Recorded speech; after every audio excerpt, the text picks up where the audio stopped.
Alright everyone, what's going on? Today's video I want to show you guys how to pair the Beats wireless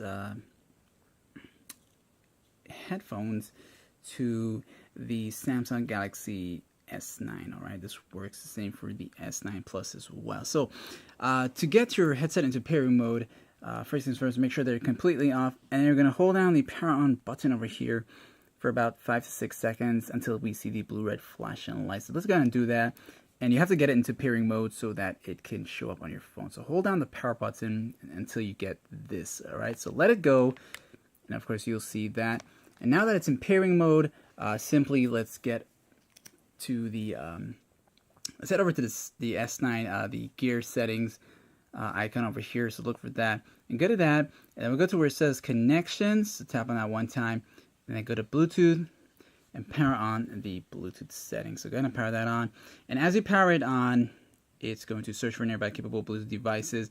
And it'll tell you that it's getting the device name. And because this is the older Beats Wireless, it'll probably take a while due to the Bluetooth 2.0 version. So just wait for it to get the device name.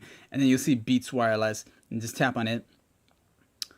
It'll say pairing. And you'll notice the lights in the background will stop flashing blue and red, and of course it'll have the one-time blue light flashing, and it'll tell you that it's connected to call and media audio, and of course that's basically it for the guide. It's not connected and you're good to go. So don't forget to like, share, and subscribe. Thanks for watching.